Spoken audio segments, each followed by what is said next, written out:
This is part 2 of the hand awareness exploration.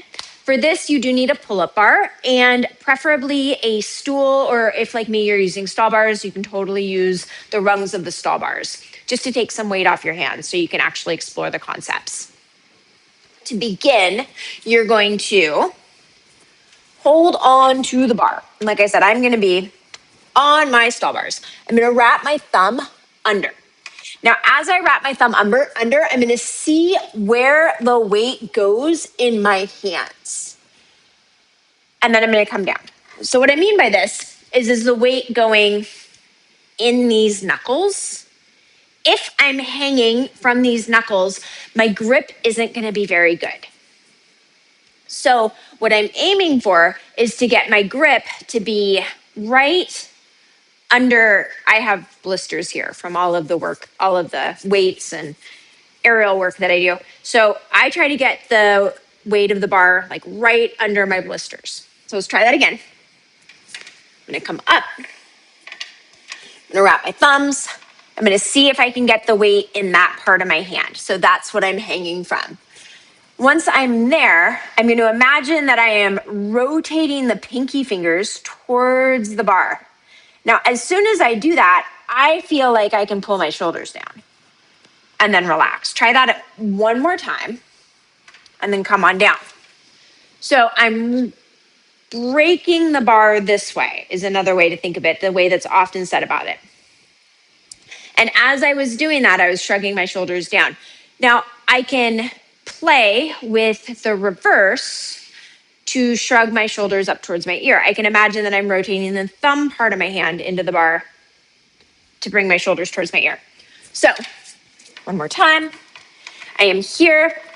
I've got the bar in a good spot. I'm going to roll the pinky fingers into the bar, and then I'm going to roll the thumbs towards the bar. Pinky fingers, thumbs.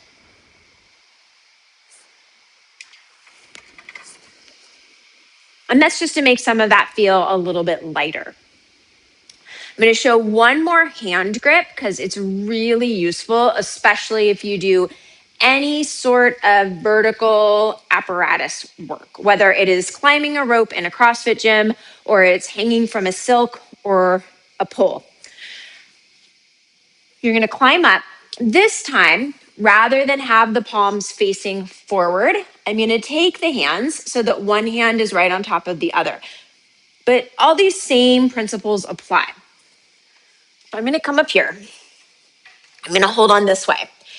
What I want to imagine as I let go is I am rotating my top hand, which is in this case the hand that's closest to my face, towards the wall, right? So I'm rotating my knuckles of my right hand towards the wall. It's like I'm rotating the bar this way.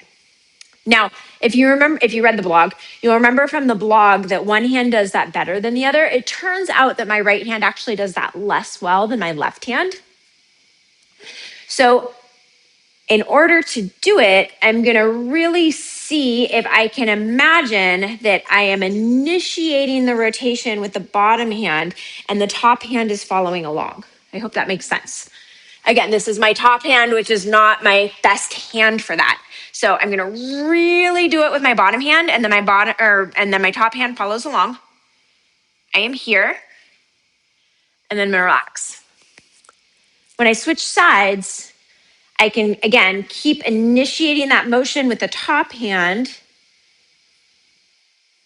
and the bottom hand will follow along. Top hand now is my left hand.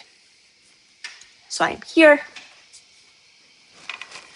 I'm rotating, and if I want to, as I do this, I can pull my shoulders down.